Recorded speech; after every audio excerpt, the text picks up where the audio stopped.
ফাঁসি দেওয়া ব্লকের বাংলা বস্তি গ্রামে এসআইআর ঘিরে আতঙ্ক।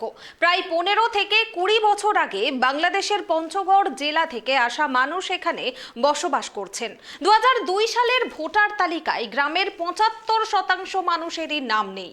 প্রশাসনের বাড়ি বাড়ি যাচাই শুরু হওয়ায় নাম বাদ পড়ার আশঙ্কায় উদ্বিগ্ন গ্রামবাসীরা। তাদের আবেদন, সরকার যেন পাশে থাকে ও নাগরিক অধিকার থেকে বঞ্চিত না হতে হয় তাদেরকে।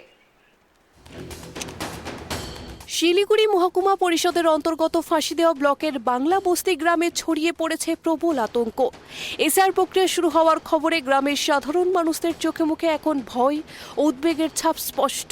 কেটিভি বাংলার ক্যামেরায় ধরা পড়েছে এই আতঙ্কিত গ্রামীণ জীবনের চিত্র। স্থানীয় সূত্রে জানা গিয়েছে, বহু বছর আগে বাংলাদেশের পঞ্চগড় জেলা থেকে একাংশ মানুষ জীবিকার সন্ধানে ভারতে এসে স্থায়ীভাবে বসবাস শুরু করেন। প্রায় 15 থেকে 20 বছর ধরে তারা এই বাংলা বস্তি এলাকায় পরিবার পরিজন নিয়ে বসবাস করছেন।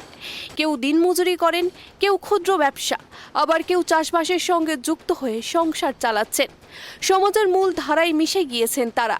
কিন্তু সম্প্রতি প্রকাশিত 2002 সালের ভোটার তালিকা ঘেঁটে দেখা যায়, গ্রামের প্রায় 75% মানুষের নাম নেই সেই তালিকায়।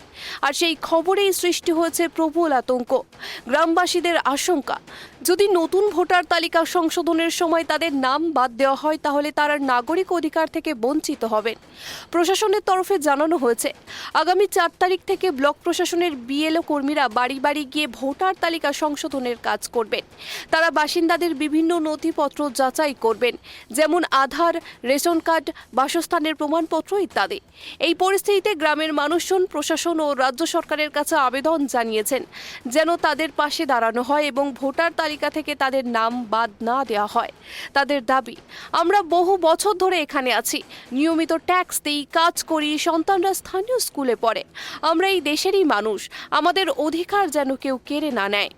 হ্যাঁ, যখন আসি তখন ওই ভোটার লিস্টের নাম দিই, তখন বলে যে তোমাদের আর ভোট উঠবে না, তোমার বয়স বেশি হয়ে গেছে। কোথা থেকে আসা হয়েছিল কে? আপনারা আগে কোথায় ছিল বাড়ি? আমার আমার বাবা মা ছিল বাংলাদেশে। ওই বাংলাদেশ থেকে চলে আসছে এখানে, আমাদের আমার বাবার ভোট উঠছে। এই মনে করো যে 2002 ভোটার লিস্টে যাদের নাম নেই, কি হবে না হবে সবাই দেখতেছি যে 2000 লিস্টের নাম না থাকলে ধরে নিয়ে যাবে, ডিটেনশন ক্যাম্পে দিবে, এরকম এগুলো শুনেই আমরা একটু খুব আতঙ্কে আছি। কোথা থেকে আসা হয়েছিল? আমরা তো আগে ছিলাম, আমরা পঞ্চগড় ডিস্ট্রিক্টে ছিলাম। এখানে কত চলে আসে? এখানে আমরা অনেকদিন আগে আসছি, মোটামুটি 92-93 সালে আমরা আসছিলাম। এটা তো আমরা বহুত ভয়ে আছি, আতঙ্কে আছি। এটা বলে ভোটার লিস্টের নাম কাটা যাচ্ছে, হ্যাঁ, অনেক মানে ঝামেলা হচ্ছে বলে আমার বাংলাদেশি ভাইকে থাকতে দেবে না। এরা মানে শোনার কথা এগুলা, কিন্তু আমরা এখনো দেখিনি, কিংবা শুনছি আর কি। 2002 বলে প্রমাণপত্র লাগে, আমাদের তো 2002 নাই। কেন নেই আপনার? তখন আমরা লাইনে দাঁড়িয়েছিলাম, তখন হয়নি। আসছিলাম অনেক আগেই। কোথা থেকে আসছেন? আমরা আছি বাংলাদেশ থেকে আসছি। কোন জেলা? আমরা আছি পঞ্চগড় জেলা থেকে, বাংলাদেশ পঞ্চগড় জেলা থেকে। এই যে কতটাই প্রশাসনের পক্ষ থেকেও আশ্বাস দেওয়া হয়েছে যে নথি যাচাই প্রক্রিয়ায় কেউ অযথা হয়রানির শিকার হবেন না। সাধারণ মানুষ আতঙ্কে রয়েছে, তাদের কাছে আমি বার্তা আপনাদের মাধ্যমে পৌঁছাতে চাই যে এসআইআর সারা ভারত, আমরা বিগত দিনে দেখেছি বিহারে হয়েছে, এবার বাঙ্গাল নিয়ে পুরা 12টা রাজ্যে এসআইআর হতে চলেছে, শুরুও হয়ে গেছে। তো সাধারণ মানুষকে আমি বলতে চাই, আপনারা বিভ্রান্ত হবেন না। তৃণমূলের নেতাদের কথা শুনে আপনারা বিভ্রান্ত একদমই হবেন না। আমাদের অমিত শাহ বারবার বলেছে, যারা বাংলাদেশ থেকে এবং পাকিস্তান, আফগানিস্তান থেকে যারা এসেছে, হিন্দু ধর্মের ভিত্তিতে, যারা নিজের মা বোনদের রক্ষার স্বার্থে, নিজের ধর্মকে রক্ষা করার জন্য যারা বাংলাদেশ থেকে আমাদের ভারতবর্ষে এসেছে, তারা 2024 31শে ডিসেম্বর পর্যন্ত যারা এসেছে তাদেরকে আমরা নাগরিকত্ব দেব। তবে তবুও গ্রামের মানুষের মনে এখনও আতঙ্ক রয়ে গেছে, কারণ তাদের জীবিকা ও ভবিষ্যৎ এখন অনেকটাই নির্ভর করছে এই ভোটার তালিকা সংশোধনের ফলাফলের উপর।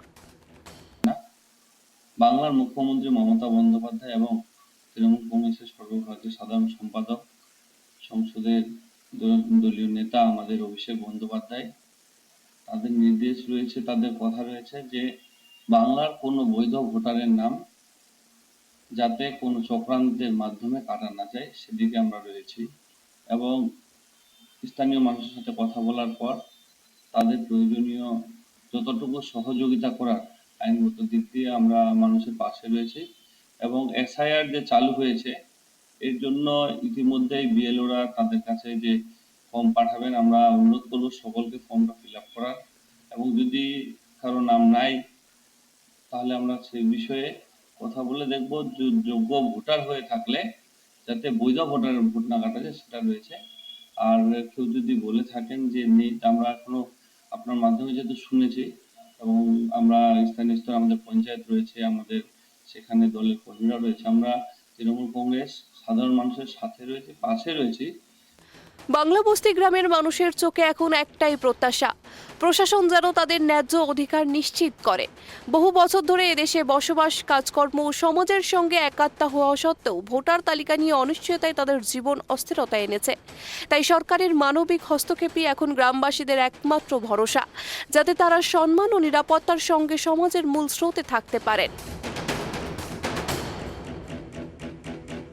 আমরা দাঁড়িয়ে রয়েছি শিলিগুড়ি মহকুমা পরিষদের অন্তর্গত ফাঁসিদেওয়া ব্লকের বাংলা বস্তি এলাকায়, যেখানে অধিকাংশ মানুষেরই 2002 লিস্টে নাম নেই বলে, যার ফলে অনেকটাই আতঙ্কে রয়েছেন এই গ্রামের বাসিন্দারা। তারা জানিয়েছেন বহু আগে তারা এসেছিলেন, কিন্তু তাদের তখন সেই ভোটার লিস্টে নাম তোলা হয়নি। তবে এই যে এসআইআর শুরু হতেই অনেকের চোখে মুখেই কিন্তু আতঙ্ক রয়েছে বলে জানা যায়। সেই ছবি তুলে ধরার জন্য আমরা পৌঁছে গিয়েছিলাম সেই গ্রামে। শিলিগুড়ি থেকে ঋষি চ্যাটার্জি, কেটিভি বাংলা।